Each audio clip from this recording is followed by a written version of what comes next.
Hi guys and gals, Froggy here. This is my new 2013 C6 Z06 Corvette. Some call it triple black because it's black inside, outside, and the rims.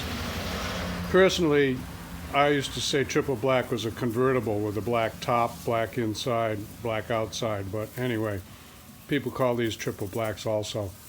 So it came across the country on an open carrier, and the paint was not damaged, but it was really dirty. So I'm going to show you like a 3 or 4 step process on what I'm going to do to get it cleaned up and get the paint nice. Step 1 is going to be, I've already washed it a couple of times. I have not touched it with anything, not even a microfiber. I just used my foam cannon to wash it and rinse it off with water without touching it. Now I'm going to do one more wash with a microfiber mitt, and we'll start there. So I'm doing it in the shade, and I'm going to only do the back half of the car, or back 1/3 of the car, because I want to see how it comes out before I do the front, which is the more noticeable end of the car, you know, the hood and the front fenders and all. So I use a bucket that has a strainer in the bottom, and I'm just using Meguiar's car wash. Any good car wash will do, I think. Just happen to have Meguiar's. Not advertising for them or anything.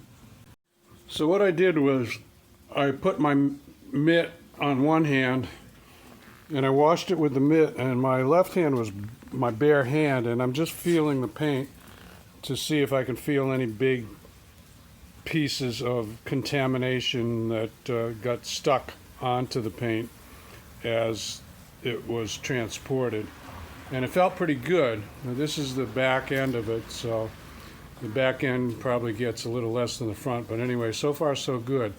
Now I'm going to take a clay bar, and I'm going to use the same soapy water and clay bar it, because I did feel some roughness, not too bad, but some. This is clay bar. Make sure you have a good one. If it's old and dried up, get another one. Mold it, squeeze it, soften it up, and then you use it like this.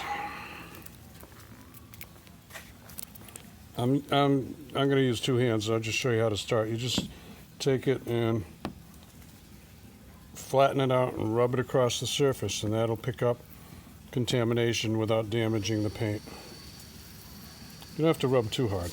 Okay, so now that it's clayed, I can take a good look at the paint. You can see it's beating up a little bit, but it's not beating up that much. I don't know if it's even ever been waxed, but that's not what I'm looking for. I'm looking for swirl marks, scratch marks.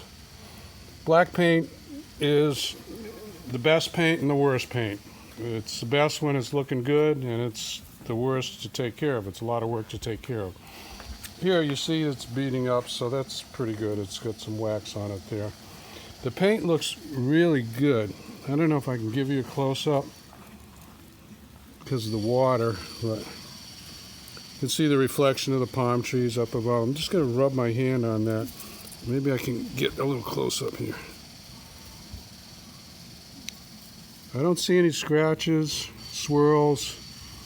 It's looking pretty good. So next thing is to dry it off with microfiber, and then when I dry it off, I'm going to look at my products and see what I can put on there.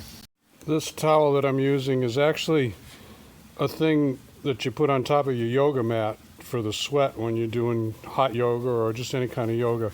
So I wasn't using it much. I thought maybe it would work good to dry a car, and sure enough, it works pretty darn good. So don't be afraid to use a product for something that it's not intended for, as long as the result is correct and the properties of the product are correct. I just took my air gun and I blew out all these. You need to blow out all these little crevasses. Well, that's not there. All right, there we go. Around the lenses especially here because I'm pointed downhill, so there's a lot of water gathering in there. And then obviously you guys and gals know when you drive off, all the little drips will make a mess out of your hard work. So blew them all out, and now I'm looking at the paint, and holy moly, it is nice paint. I am not going to polish this paint because it doesn't need it. I'm just going to put 1 or 2 coats of wax on it, call it good. Whew, I'm happy with how this paint is looking. I have quite a few different kinds of polishes, but I just told you I'm not going to use any polish on this. Polish and wax are 2 different things. Most of you guys and gals know that. I'll do another video on that sometime. I don't want to get too far astray. But I'm going to put on this Meguiar's full synthetic liquid wax, 1 or maybe 2 coats, because it looked pretty good on my other Corvette. This is my other Corvette. It's dirty now, but I was always pretty happy with it. It lasts pretty good, and it doesn't leave all that white chalky mess. So I'm going to put some of this on. I'm going to use my porta cable tool to put it on. Okay, that's one application of NXT. Don't worry about this little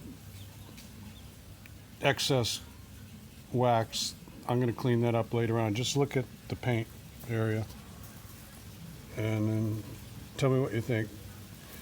The defects or the micro scratches that I can find are really not something that I would bother trying to polish out at this point in time.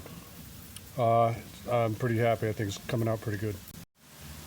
Well, there's the back end done. I didn't do the glass yet. I didn't do the crevasses yet. Crevasses. The seams. I didn't do the seams yet, and I didn't do like that. This plastic around the tailpipes. There's a name for that. Somebody help me out down below. Oh, I just see a spot that I missed when I was wiping out. But anyway, I'll show you a little bit more. What I do anyway is I leave a microfiber towel in the trunk, and then after I've waxed it for the next week or 2, if I see a spot that I missed polishing out with my final microfiber rag, I'll just take the rag out and hit it and get it fixed, because there's always something that you miss. So to finish off those places where I got a little spatter from the wax, I'm going to put some silicone on there. It's good for those rubber parts, like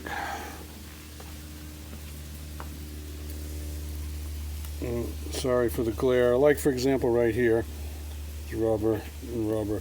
I've actually got something that's better than this. It's a GM product, but I can't find it, so I'll put this on for now, and if I find it next time I'll show it to you guys and gals. And finally, for these areas here and down here, which are, well, this is painted and this is just plastic, I'm gonna just I got some interior detail spray that I might just use on that. It doesn't really get the sun or anything. It's pretty well hidden. So let's try that and see how it looks. I didn't really like how that interior detail made it look, so I'm going to try some back to black. This is not dye. This is just a plastic treatment. You don't just have to put it on black plastic trim. It's for exterior, but it might work here. Yes, that definitely looks better in that area here, so use back to black for this interior plastic, and then use silicone for the rubber, and then when I find that other stuff from GM, I'll show it to you. So that's about it. I'm going to throw a clean rag in that little cubby hole there. That'll be for the spots that I missed when I go to the gym, and I'll park it, and I'm sure I'll see some. But so that's 1/3 of the car is done, and I got to do the middle third, the front third, and then the wheels, and then I'll be happy to be driving around, have somebody see me driving it around, right? And, you know, it's kind of embarrassing to drive it around when it's dirty. I mean, let's look at a dirty part.